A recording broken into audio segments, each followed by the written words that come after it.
Dear students, in previous lecture we have discussed about the method of formation of pyrroles. Today we'll discuss about physical properties and chemical properties of pyrrole. So what are the physical properties? Physical properties में we studied about state, order and solubility. State mostly pyrroles जो होते हैं वो colourless liquids form में होते हैं freshly जब हम डिस्टिल्ड आउट करते हैं उनको, लेकिन जैसे वो एयर के कांटेक्ट में आते हैं उनका कलर है वो कलरलेस से ब्राउन हो जाता है। ऑर्डर जैसे क्लोरोफॉर्म की ऑर्डर होती है या क्लोरोफॉर्म लाइक स्मेल है, वही पायरोल्स की स्मेल होती है। सॉल्युबिलिटी की बात करें तो वाटर में ये स्पेरिंगली सॉल्यूबल होता है। स्पेरिंगली सॉल्यूबल मीन्स बहुत ही कम लिटिल अमाउंट में सॉल्यूबल होता है और we can simply say that insoluble in water but freely soluble in ether and alcohol. ये ईथर एंड एल्कोहल्स में हाईली सॉल्यूबल होता है, ऑर्गेनिक सॉल्वेंट्स में, बट वाटर में इनसॉल्यूबल होता है। So these are physical properties. Next chemical properties. Chemical properties में हम किसी भी ऑर्गेनिक कंपाउंड की जब केमिकल प्रॉपर्टीज स्टडी करते हैं तो हम उनका केमिकल बिहेवियर डिस्कस करते हैं कि कोई भी किसी अदर केमिकल कंपाउंड के कांटेक्ट में अगर वो पर्टिकुलर कंपाउंड आता है तो वो केमिकली किस तरह से बिहेव करता है, वो रिएक्ट करता है या नहीं करता है। अगर रिएक्ट करता है तो किस तरह से रिएक्शन होती है, रिएक्शन किस पाथ से जाती है, प्रोडक्ट है वो क्या बनता है, किस रिएजेंट्स के साथ कोई पर्टिकुलर ऑर्गेनिक कंपाउंड है वो किस तरह से रिएक्ट करेगा। अब यहाँ हम पायरोल की केमिकल प्रॉपर्टीज डिस्कस करेंगे तो हम ये देखेंगे कि पायरोल का केमिकल बिहेवियर कैसा है, यानी कि पायरोल है वो किस रिएजेंट के साथ रिएक्ट करेगा। अगर रिएक्ट करेगा तो रिएक्शन है वो किस पाथ से होगी, किस मैकेनिज्म में से होगी और उस पर्टिकुलर रिएक्शन में क्या प्रोडक्ट बनेगा, यानी कि पायरोल है वो कौन कौन से ऑर्गेनिक कंपाउंड बना सकता है। तो केमिकल बिहेवियर की अगर हम बात करें तो जैसे जनरल डिस्कशन किया था हमने पायरोल का, जहाँ पे हमने पायरोल की स्ट्रक्चर पे डिस्कस की थी, वहाँ हमने देखा कि पायरोल की जो एक्चुअल स्ट्रक्चर है वो ये सिंगल स्ट्रक्चर ना होकर रेजोनेंस स्टेबलाइज होती है। हमने मॉलिकुलर ऑर्बिटल कंसेप्ट से स्ट्रक्चर इनकी डिस्कस की थी। वहाँ पे क्या देखा था कि जो लोन इलेक्ट्रॉन है नाइट्रोजन पे, लोन पेयर ऑफ इलेक्ट्रॉन, और जो दो इस रिंग में पाई बॉन्ड है तो टोटल 6 इलेक्ट्रॉन है वो क्या होते हैं, डीलोकलाइज होते हैं होल ओवर द रिंग। तो जैसे बेंजीन रिंग होती है, बेंजीन रिंग में भी 6 पाई इलेक्ट्रॉन डीलोकलाइज्ड होते हैं और एक डीलोकलाइज्ड पाई इलेक्ट्रॉन की रिंग बनती है above and below the plane. Similar way में पायरोल में भी 6 पाई इलेक्ट्रॉन की रिंग बनती है above the plane and below the plane. तो केमिकल बिहेवियर जिसकी वजह से ये भी क्या है, बेंजीन की तरह एरोमेटिक है, और जिस तरह से बेंजीन है वो इलेक्ट्रोफाइल के साथ सब्सटीट्यूट हो जाता है, यानी कि बेंजीन में अगर कोई अदर केमिकल कंपाउंड हम मिक्स करते हैं और उस केमिकल कंपाउंड में कोई इलेक्ट्रोफिलिक पार्ट है या कहीं से भी इलेक्ट्रोफाइल जनरेशन अगर होता है या फिर हम डायरेक्ट बेंजीन रिंग की इलेक्ट्रोफाइल के साथ रिएक्शन करवाते हैं। जैसे सिमिलर बात करें, जब सबसे सिंपल जैसे हमने ये बेंजीन रिंग ले ली है और कोई भी या तो हम डायरेक्ट कोई ऐसा रिएजेंट ले लें, जैसे ए बी मैं रिएजेंट की बात कर रही हूँ, इस ए बी में कोई न्यूक्लियोफिलिक पार्ट है, कोई भी केमिकल कंपाउंड होता है उसमें अगर पोलर बॉन्ड है, पोलर बॉन्ड नहीं है, या कई अदर किन्हीं दो रिएजेंट के प्रेजेंस में कहीं किसी भी region whatever the path अगर इलेक्ट्रोफाइल जनरेट हो जाए, देन इलेक्ट्रोफाइल जनरेट हो जाए या फिर directly we react the benzene ring with electrophile, then electrophile simply substitute the benzene ring और प्रोडक्ट है वो क्या बनेगा, बेंजीन रिंग पे सब्सटीट्यूट हो जाएगा। लेच कर लिया यहाँ पे इलेक्ट्रोफिलिक पार्ट है वो बी पॉजिटिव, इस पे पॉजिटिव चार्ज है और हर बेंजीन पे हर एक कार्बन पे क्या है, हाइड्रोजन एटम है। तो हाइड्रोजन एटम क्या होगा, सिंपली रिप्लेस हो जाएगा इलेक्ट्रोफिलिक पार्ट से एंड बी यहाँ कनेक्ट हो जाएगा। Ring will be as it is and nucleophilic part that will become AH here.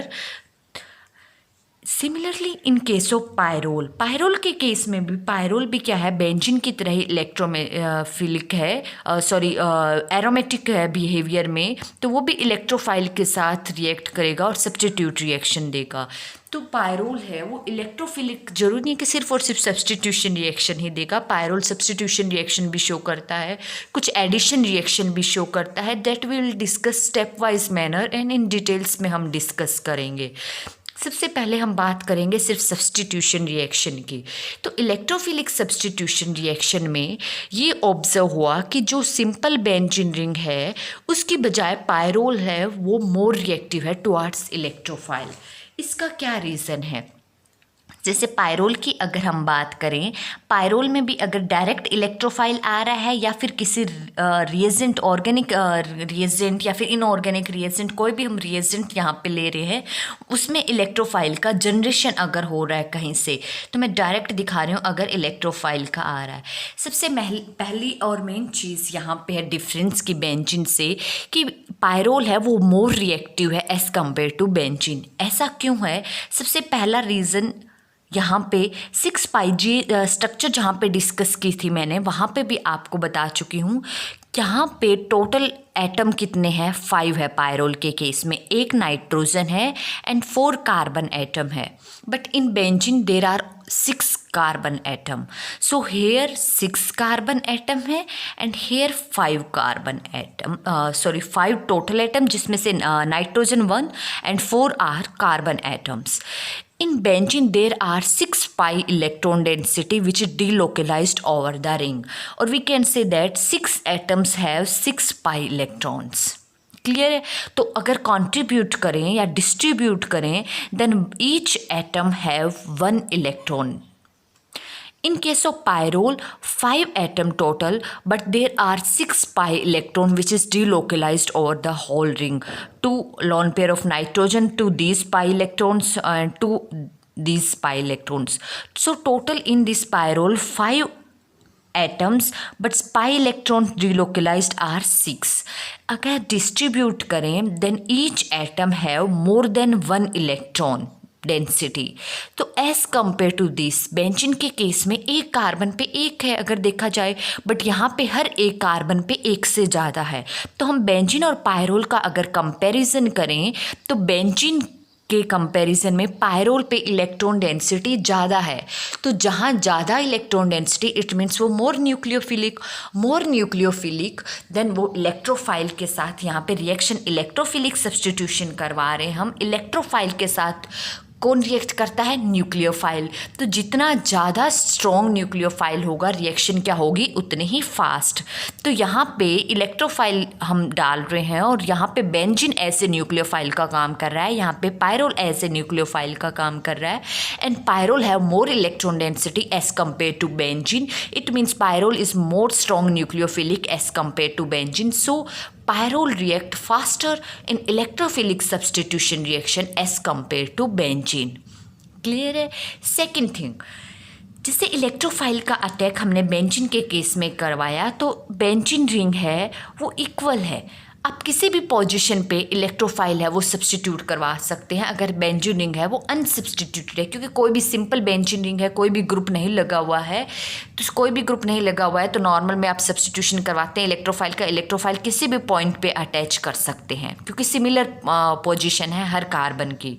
अगर सब्स्टिट्यूटेड ग्रुप है तब हम देखते हैं वो इलेक्ट्रॉन रिलीजिंग है और इलेक्ट्रॉन विड्रॉइंग है, और वी कैन से दैट जो ऑलरेडी सब्स्टिट्यूटेड ग्रुप है वो ऑर्थो एंड पैरा डायरेक्टिंग है और मेटा डायरेक्टिंग है. उसी अकॉर्डिंग आने वाला इलेक्ट्रोफाइल है वो ऑर्थो या पैरा पे अटैक होगा या फिर मेटा पे अटैक करेगा. But in case of pyrrole, जब पायरोल सब्स्टिट्यूटेड नहीं है फिर भी इस पे हर एक कार्बन है वो इक्विवेलेंट पोजीशन नहीं है. इक्विवेलेंट पोजीशन नहीं है, देन इलेक्ट्रोफाइल है वो कहाँ अटैक करेगा? वो इस पोजीशन पे, बिकॉज ये दोनों क्या है? अल्फा पोजीशन है पायरोल के विद रिस्पेक्ट टू, एंड ये दोनों पोजीशन है वो बीटा पोजीशन है. तो इलेक्ट्रोफाइल है वो अल्फा पे करेगा या बीटा पे करेगा, यानी कि फाइनल प्रोडक्ट है वो क्या बनेगा? पॉसिबिलिटी क्या है? Nitrogen here lone pair and यहाँ हाइड्रोजन. इलेक्ट्रोफाइल का अटैक है वो इस पोजीशन पे होगा, ये प्रोडक्ट भी बन सकता है, या फिर with respect to alpha pyrrole के नाइट्रोजन में अल्फा के विद रिस्पेक्ट टू अटैक करेगा तो प्रोडक्ट कैसा बनेगा? यानी कि ये वाला, यानी कि अल्फा सब्स्टिट्यूटेड पायरोल बनेगा या बीटा सब्स्टिट्यूटेड पायरोल बनेगा with the result of electrophilic substitution. अब इस पोजीशन पे करोगे तो भी यही सेम प्रोडक्ट बनेगा, इस पोजीशन पे करोगे तो भी सेम प्रोडक्ट बनेगा. तो दोनों में अटैक है, दोनों सिमिलर है, अल्फा आपस में सिमिलर है, बीटा आपस में, तो दो पॉसिबिलिटी है इलेक्ट्रोफाइल के अटैक अटैक की, alpha and beta, then which is preferred, alpha और बीटा। तो सबसे पहले हम बात करते हैं जनरल मैकेनिज्म डिस्कस करते हैं पायरोल का। वही मैकेनिज्म है फ्यूरान में भी सेम होगा, थायोफिन में सेम होगा, हम सिर्फ पायरोल का डिस्कस करेंगे। और पायरोल का जनरल मैकेनिज्म और सिर्फ एक इलेक्ट्रोफाइल के साथ डिस्कस करते हैं। बाकी जैसे बेंजीन रिएक्शन शो करता है, sulphonation, nitration, Friedel craft alkylation, Friedel craft acylation, तो हर किसी में इलेक्ट्रोफाइल का जनरेशन कैसे होता है, सेम मैनर में यहाँ पे भी इलेक्ट्रोफाइल का जनरेशन होगा। और इलेक्ट्रोफाइल के जनरेशन के बाद टोटल 3 स्टेप होते हैं। Generation of electrophile, second step formation of carbocation, or we can say that the attack of electrophile, and the third step removal of proton to yield the final product. So firstly we discuss the general mechanism of electrophilic substitution reaction in case of pyrrole. Mechanism and orientation in electrophilic substitution reaction, कि जब heterocyclic compound 5 membered heterocyclic ring like furan, pyrrole, thiophene जब भी electrophilic substitution reaction show करते हैं तो उनका mechanism क्या होगा, ओरिएंटेशन है। ओरिएंटेशन का मतलब है कि आने वाला जो इलेक्ट्रोफाइल है वो कहाँ ओरिएंट होगा, वो उस इलेक्ट्रोसाइक्लिक कंपाउंड में किस पोजीशन पे अटैक करेगा, क्योंकि 2 पॉसिबल पोजीशन है, अल्फ़ा एंड बीटा। तो पायरोल, फ्यूरान, थायोफिन सब में सिमिलर होगा, हम सिर्फ पायरोल का डिस्कस करते हैं। फर्स्ट स्टेप है जनरेशन ऑफ इलेक्ट्रोफाइल।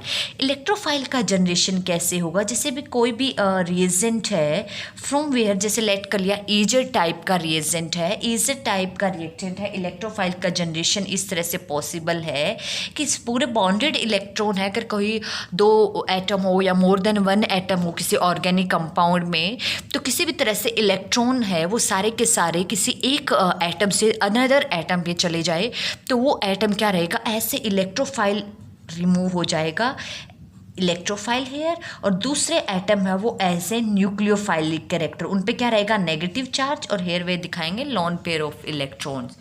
जैसे ही इलेक्ट्रोफाइल का जनरेट हो गया एक बार, इलेक्ट्रोफाइल क्या करेगा, अटैक करेगा रिएक्शन मिक्सचर में अगर कहीं पे भी न्यूक्लियोफिलिक कैरेक्टर का कोई ऑर्गेनिक कंपाउंड्स है। और न्यूक्लियोफिलिक कैरेक्टर का अब जब हम रिएक्शन करवा रहे हैं पायरोल के साथ, तो पायरोल में क्या है, रिंग है, और यहाँ पे क्या 6 पाई इलेक्ट्रॉन डिलोकेलाइज्ड हो रहे हैं रिंग की फॉर्म में। तो जैसे ही इलेक्ट्रोफाइल यहाँ आएगा, इलेक्ट्रोफाइल अटैक करेगा, पाई इलेक्ट्रॉन डेंसिटी है वो अटैक करेगी इस इलेक्ट्रोफाइल पे। जैसे ही अटैक होगा, अब पॉसिबिलिटी क्या है यहाँ पे, हेयर इन दिस केस, जैसे जिस बॉन्ड ने अटैक किया, अब यहाँ पे इन 2 कार्बन के बीच में बॉन्ड ने अटैक किया, तो यहाँ पे ये एज इट इज़ है, ये नाइट्रोजन यहाँ lone pair as it is here, और यहाँ पे पॉसिबिलिटी इनमें किया तो सबसे 2 पॉसिबिलिटी है, एक हाइड्रोजन यहाँ पे ऑलरेडी था और इलेक्ट्रोफाइल यहाँ पे अटैच हो गया। इलेक्ट्रोफाइल यहाँ अटैच हो गया तो पाई बॉन्ड तो दोनों कार्बन के बीच में टूटा था, यहाँ हाइड्रोजन है, यहाँ क्या बचेगा, पॉजिटिव चार्ज। फर्स्ट पॉसिबिलिटी ये है। सेकंड पॉसिबिलिटी क्या है, दूसरी पॉसिबिलिटी कि इलेक्ट्रोफाइल है वो इस कार्बन पे अगर अटैक करे या अटैच इस कार्बन पे, क्योंकि पाई इलेक्ट्रॉन डेंसिटी वो अटैच करिए तो इन 2 कार्बन एटम के बीच हो, तो दूसरी पॉसिबिलिटी है वहाँ पे क्या बनेगा, nitrogen here as it is, nitrogen पे लॉन पेयर, हाइड्रोजन ये पार्ट एज इट इज़, यहाँ हाइड्रोजन, अगर यहाँ हाइड्रोजन इलेक्ट्रोफाइल यहाँ अटैच हो गया देन पॉजिटिव चार्ज कहाँ आ गया, इस बीटा कार्बन पे। तो एक तरह से यहाँ पे क्या हो गया, कार्बन पे पॉजिटिव चार्ज है तो इंटरमीडिएट इलेक्ट्रोफाइल के अटैक करने के बाद हमारे पास इंटरमीडिएट क्या बना, carbocation. Then we can say that this step is also known as the formation of carbocation, और we can also say that attack of electrophile. अब पॉसिबल दोनों है, बट रिएक्शन कौन से पाथ से जाएगी, इस पाथ से जाएगी या फिर इस पाथ से जाएगी, दोनों पॉसिबिलिटी देखते हैं हम, क्योंकि pyrrole itself is resonance stabilized and after the attack of electrophile this carbocation is also resonance stabilized। ये resonance stabilized है, then possible structure है वो क्या होगी, अगर हम जहाँ पे अटैक है वो दोनों पॉसिबल हो। ये कब पॉसिबल है, if attack at beta position पे, और we can say that IUPAC के अकॉर्डिंग अगर हम नेमिंग दे, यहाँ पे फर्स्ट है, यहाँ पे सेकंड है, ये थर्ड है, तो attack eight third carbon atom, or we can say that attack at beta position. Clear है। और अगर यहाँ पे अटैक है वो अगर सेकंड कार्बन पे हो, सेकंड कार्बन एटम पे, और we can say that attack at alpha position, alpha position पे हो, देन इंटरमीडिएट कौन सा बनेगा, ये वाला। अब नेक्स्ट करते हैं कौन सा इंटरमीडिएट यहाँ पे है। ये रेजोनेंस स्टेबलाइज होगा तो ये बॉन्ड कहाँ शिफ्ट होंगे, इस पोजीशन पे। जैसे ही ये बॉन्ड इस पोजीशन पे शिफ्ट होंगे, नेक्स्ट हमारे पास स्ट्रक्चर है वो क्या बनेगी, यहाँ पे हेयर, यहाँ नाइट्रोजन, यहाँ पे क्या आ जाएगा, हेयर डबल बॉन्ड, यहाँ हाइड्रोजन है, यहाँ डबल बॉन्ड ऑलरेडी है, here hydrogen, here electrophile, and यहाँ हाइड्रोजन। अब पॉजिटिव चार्ज है वो कहाँ आ जाएगा, इस पोजीशन पे पॉजिटिव चार्ज। क्लियर है। तो इस केस में अगर हम फर्दर रेजोनेटिंग स्ट्रक्चर बनाना चाहें, जैसे ये इलेक्ट्रॉन यहाँ शिफ्ट होगा, ऐसा तो पॉसिबल ही नहीं है, ये शिफ्ट होगा तो ये फर्दर कहाँ जाएगा। तो अटैक अगर यहाँ हो रहा है तो ये कार्बोकटायन है, ये एक ये रेजोनेटिंग स्ट्रक्चर शो करेगा, यानी कि दो ही पॉसिबल है। अगर और पॉसिबल है आप बनाना चाहो बना सकते हो, बट ये दो ही पॉसिबल स्ट्रक्चर्स है इस कार्बोकटायन की। नेक्स्ट हम इसकी अगर देखते हैं, इसमें कितनी पॉसिबल स्ट्रक्चर है हेयर। यहाँ से सबसे पहले ये जो बॉन्ड इलेक्ट्रॉन नाइट्रोजन वाला तो बहुत डिस्टेंस, 2 बॉन्ड डिस्टेंस रह गया है, ये यहाँ शिफ्ट होगा। जैसे यहाँ शिफ्ट होगा, यहाँ as it is here hydrogen, this positive charge will be balanced and here positive charge generate this alpha carbon atom, here nitrogen lone pair as it is hydrogen attached with nitrogen, and here hydrogen and electrophile. In next case these lone pair of nitrogen shift to this position and positive charge takes place on nitrogen atom. Here multiple bond, here hydrogen, यहाँ पे hydrogen, यहाँ पे electrophile, and in this case nitrogen, nitrogen के पास hydrogen और double bond अब कहाँ आ गया, नाइट्रोजन, एंड पॉजिटिव चार्ज इस नाइट्रोजन पे। अब अगर हम और देखें रेजोनेटिंग स्ट्रक्चर पॉसिबल नहीं है, तो अटैक अगर सेकेंड पोजिशन पे हो रहा है और बीटा कार्बन पे हो रहा है, then there are 3 possible resonating structure. और अटैक अगर अल्फा पोजिशन पे हो रहा है, बीटा पोजिशन पे हो रहा है थर्ड कार्बन पे, देन 2, और अल्फा पोजीशन पे हो रहा है देन 3। तो यही 3 जहाँ पे अटैक हो रहा है इलेक्ट्रोफाइल का, और we can say that the formation है कार्बोकटायन की। तो जो ये पाथ है, कौन सा पाथ फेवरेबल होगा, पाथ हमेशा रिएक्शन उसी पाथ से जाती है, यानी कि जहाँ पे मोर स्टेबल प्रोडक्ट या फिर मोर स्टेबल इंटरमीडिएट बन रहा हो, यानी कि reaction always go towards the more stable organic compounds. तो इन दोनों में स्टेबल कौन सा बनेगा, ये भी कार्बोकटायन है, ये भी कार्बोकटायन है, लेकिन ये कार्बोकटायन है वो 2 रेजोनेटिंग स्ट्रक्चर है, इस कार्बोकटायन में ऐसे 3 रेजोनेटिंग स्ट्रक्चर्स है। तो जितनी ज़्यादा रेजोनेटिंग स्ट्रक्चर, अब यहाँ पे भी रेजोनेटिंग स्ट्रक्चर, इसमें भी कहीं चार्ज का सेपरेशन नहीं हो रहा है, इधर भी चार्ज का सेपरेशन नहीं हो रहा है, जस्ट पॉजिटिव चार्ज था वही डीलोकलाइज्ड हो रहा है, इन दिस केस ऑल्सो डीलोकलाइज्ड हो रहा है, बट यहाँ पे पॉजिटिव चार्ज है वो 2 ही एटम पे डीलोकलाइज्ड हो रहा है, but here in this positive charge is delocalized over 3 atoms. We can say that due to 3 resonating structure, this carbocation is more stabilized as compared to this. तो reaction है जो ये वाला पाथ है जहाँ पे अटैक है वो अल्फा पोजीशन पे होगा, वो वाला पाथ ज़्यादा स्टेबल है, यानी कि उस पाथ में ज़्यादा स्टेबल है, यानी प्रोडक्ट इंटरमीडिएट यानी कि लेसर एनर्जी यानी कि जो रिएक्टेंट है वो उस पाथ की तरफ जाएगी जहाँ पे लेसर एनर्जी का पाथ हो, we can say that more stability के towards. So as compare to beta position, alpha position is more preferable, और we can say that electrophile है वो पॉसिबिलिटी दोनों है, बट मेजरबली कहाँ अटैक करेगा, अल्फा पोजीशन पे अटैक करेगा। हमारे पास जो प्रोडक्ट मिलेगा वो अल्फा सब्सटीट्यूटेड प्रोडक्ट मिलेगा। अब थर्ड स्टेप क्या होगा, फॉर्मेशन ऑफ फाइनल प्रोडक्ट और रिमूवल ऑफ प्रोटॉन। अब फाइनल स्टेप में प्रोटॉन का रिमूवल है वो कहाँ से होगा और कैसे होगा। जैसे कि कार्बोकटाइन हमने देखा कि इलेक्ट्रोफाइल कहाँ अटैक करेगा, अल्फा पोजीशन, और we can say that the second carbon atom of pyrrole, second carbon of pyrrole atom पे करेगा। Then the carbocation, this carbocation है फॉर्मेशन होगी। नेक्स्ट फर्दर ये कार्बोकटाइन है वो रिएक्ट करेगा, रिएक्शन है वो इस पाथ से नहीं जाएगी, बिल्कुल माइनर बहुत कम केसेस में जाएगी, तो हम ऑलमोस्ट नेग्लेक्ट ही कर सकते हैं। सो दिस प्रोडक्ट, जैसे कि फर्स्ट स्टेप में मैंने बताया जनरेशन ऑफ इलेक्ट्रोफाइल, इलेक्ट्रोफाइल का जनरेट हुआ, वहाँ पे साइड में ये न्यूक्लियोफिलिक पार्ट भी है स्टार्टिंग का, जो organic reagent other reaction mixture में, ये न्यूक्लियोफिलिक पार्ट अभी भी रिएक्शन मिक्सचर में है। ये क्या करेगा, प्रोटॉन का अब्स्ट्रैक्शन, प्रोटॉन का अब्स्ट्रैक्शन ये कहाँ से करेगा, रिएक्शन कैसी है, सब्सटीट्यूशन रिएक्शन, मीन्स एक एटम या ग्रुप ऑफ एटम को रिप्लेस करके दूसरा एटम या ग्रुप ऑफ एटम अटैच होना। अब इलेक्ट्रोफाइल है वो सब्सटीट्यूट हो रहा है, यानी कि इलेक्ट्रोफाइल जहाँ अटैक किया है वहीं से ही वो दूसरे एटम या ग्रुप ऑफ एटम को रिप्लेस करेगा।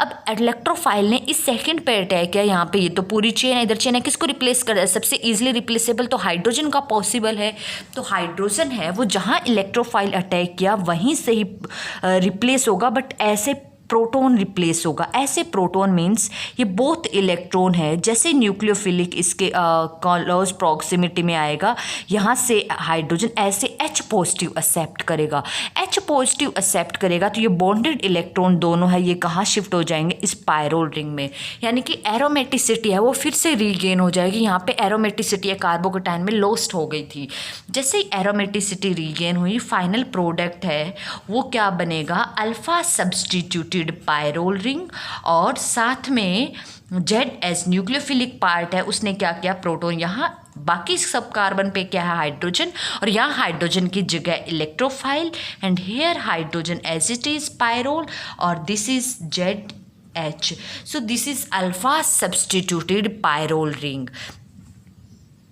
Similarly, we can write the mechanism of electrophilic substituted in case of furan and thiophene. Just difference क्या है, फ्यूरान में यहाँ पे नाइट्रोजन लॉन पेयर है, हाइड्रोजन है, इसकी जगह ऑक्सीजन आ जाएगा, बाकी सब चीज़ें एज इट इज़, और थायोफिन में यहाँ पे क्या आ जाएगा, सल्फर, बाकी सब चीज़ें एज इट इज़। तो चाहे पायरोल हो, फ्यूरान हो या थायोफिन हो, अगर इलेक्ट्रोफिलिक सब्सटीट्यूशन रिएक्शन या टुवार्ड्स इलेक्ट्रोफाइल, इलेक्ट्रोफाइल का अटैक हमेशा कहाँ होगा, अल्फा पोजिशन पे, वी कैन से दैट हमेशा अल्फा सब्सटीट्यूटेड प्रोडक्ट मिलेगा हमें इन case of pyrrole, furan and thiophene towards electrophilic substitution reaction. Second thing, हम यहाँ से भी ये एक्सप्लेन कर सकते हैं कि पायरोल है वो मोर रिएक्टिव क्यों है towards electrophile as compare to benzene. पहला रीज़न था कि इलेक्ट्रॉन डेंसिटी है पायरोल में ज़्यादा होती है as compare to benzene. Second thing है कि जब ये जो सेकेंड स्टेप है फॉर्मेशन ऑफ कार्बोकटाइन, यही रेट डिटरमाइनिंग स्टेप होता है रिएक्शन में। अगर यहाँ पे बेंजीन हो, और बेंजीन के केस में जब इलेक्ट्रोफाइल अटैक करता है तो रेजोनेटिंग स्ट्रक्चर कितनी बनती है, लेट्स सी। अगर इलेक्ट्रोफाइल का अटैक रिंग पे होता है तो 6 पाई इलेक्ट्रॉन डेंसिटी में हम एक पे अटैक करवाते हैं। जैसे इस पे एक पे अटैक हुआ तो प्रोडक्ट है वो क्या बनेगा, 6 के 6 कार्बन एटम सिमिलर पोजीशन पे है, तो हमने एक पे यहाँ पे हाइड्रोजन दिखा दिया, एंड यहाँ पे इलेक्ट्रोफाइल, यहाँ हाइड्रोजन, तो पॉजिटिव चार्ज कहाँ गया, इस कार्बन पे। नेक्स्ट केस में क्या होगा, ये यहाँ शिफ्ट हो जाएगा। 3 रेजोनेटिंग स्ट्रक्चर पॉसिबल है यहाँ पे, जैसे नेगेटिव पाई इलेक्ट्रॉन डेंसिटी वहाँ शिफ्ट हुई तो पॉजिटिव चार्ज कहाँ आ जाएगा, इस कार्बन एटम पे। Here as it is, here hydrogen, electrophile, यहाँ पे हाइड्रोजन। नेक्स्ट केस में क्या होगा, ये यहाँ शिफ्ट होगा and positive charge will be appear alpha with respect to electrophile. Here in this case ये डबल बॉन्ड, यहाँ पे double bond, positive charge here, hydrogen, electrophile and hydrogen. यही पॉसिबल स्ट्रक्चर है 3। अब हम कंपैरिजन करते हैं सिर्फ इंटरमीडिएट की बात बेंजीन के केस में एंड पायरोल के केस में। तो पायरोल के केस में भी 3 रेजोनेटिंग स्ट्रक्चर्स बन रही है, जो मोर स्टेबल पाथ हमने किया था, जहाँ पे अटैक अल्फा पोजिशन है। यहाँ पे भी 3 रेजोनेटिंग स्ट्रक्चर है। यहाँ पे भी चार्ज का सेपरेशन नहीं है, जस्ट पॉजिटिव चार्ज है, वही है। चार्ज का सेपरेशन हम तब बोलते हैं पॉजिटिव और नेगेटिव दोनों चार्ज आ रहे होते हैं। यहाँ पे भी सिमिलर पॉजिटिव चार्ज है, वो डिलोकलाइज्ड हो रहा है। तो अब इस केस में अगर हम बात करें, आप देखो कार्बन बेंजीन के केस में तीनों रेजोनेटिंग स्ट्रक्चर में कार्बन के पास जहाँ जहाँ पॉजिटिव चार्ज है, हर एक और रेजोनेटिंग स्ट्रक्चर में एक न एक एटम ऐसा है जहाँ पे वैलेंसी कंप्लीट नहीं है। यानी कि इस केस में जैसे बात करें, इस कार्बन के 4 बॉन्ड है तो 8 इलेक्ट्रॉन है, इसके पास भी 8 है, इसके पास भी 8 है, क्योंकि यहाँ पे भी एक एक हाइड्रोजन है। बस जो पॉजिटिवली चार्ज है वहाँ पे 6 ही इलेक्ट्रॉन है। ऐसे इस केस में यहाँ पे 6 है, यहाँ पे 6 है। तो जितनी भी जहाँ पे हम रेजोनेटिंग स्ट्रक्चर की स्टेबिलिटी की बात करते हैं, तो हम ये कहते हैं कि जिस रेजोनेटिंग स्ट्रक्चर में हर एक एटम की वैलेंसी कंप्लीट हो, वो स्टेबिलिटी की टुवार्ड्स ज़्यादा कंट्रीब्यूट करती है। तो बेंजीन के केस में ऐसी कोई भी स्ट्रक्चर नहीं है रेजोनेटिंग जहाँ पे स्टेबिलिटी मैक्सिमम हो और वी के अंदर हर एटम की वैलेंसी है वो कंप्लीट हो रही हो। बट इस केस में बात करें, अगर हम पायरोल के केस में बात करें, तो पायरोल के केस में जो ये वाली रेजोनेटिंग स्ट्रक्चर है दिस वन, इस रेजोनेटिंग स्ट्रक्चर्स में हर एक एटम की वैलेंसी कंप्लीट हो रही है। अगर हम बात करें इस कार्बन की, इसके पास 4 एटम्स है, इस कार्बन के पास भी 4 कोवलेंट बॉन्ड है, देन 8 कंप्लीट है। नाइट्रोजन के पास भी 4 बॉन्ड है, कंप्लीट है, 8 ऑक्टेट इनका। इस कार्बन का भी ऑक्टेट कंप्लीट है, इस कार्बन का भी। यानी कि ये एक रेजोनेटिंग स्ट्रक्चर ऐसी है जिसके हर एक एटम का ऑक्टेट है वो कंप्लीट है। मीन्स ये एक ऐसी स्ट्रक्चर है जो टुवार्ड्स स्टेबिलिटी मैक्सिमम कॉन्ट्रीब्यूशन दे रही है, और we can say that greater contribution है। जबकि ऐसा यहाँ पे ऐसी कोई भी स्ट्रक्चर नहीं है। तो हम कह सकते हैं जो कार्बोकटायन इलेक्ट्रोफाइल के अटैक के बाद पायरोल के केस में बना है वो ज़्यादा स्टेबलाइज है एज कम्पेयर टू बेंजीन। तो जिस केस में इंटरमीडिएट या प्रोडक्ट ज़्यादा स्टेबल बनता है, यानी कि उसकी एनर्जी क्या है लेसर, तो रिएक्शन है जहाँ पे लेसर एनर्जी की तरफ जाना है वो फास्टली जाएगी।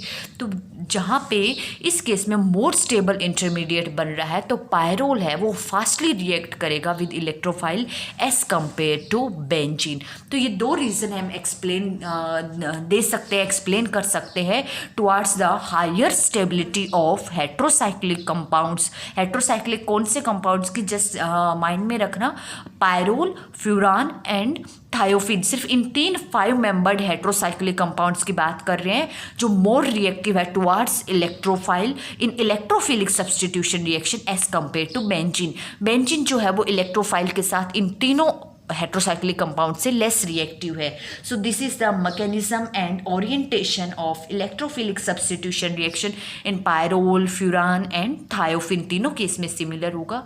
इन next lecture we will discuss all the electrophilic reaction कि कौन कौन से electrophilic reaction, nitration, halogenation, sulphonation किस तरह से शो करता है, और हमें जो नाइट्रेटिंग रिएजेंट क्या लेना है, हमें सल्फोनेटिंग रिएजेंट क्या लेना है, हमें हेलोजिनेशन रिएजेंट क्या लेना है, that we will discuss in next lecture. Thank you.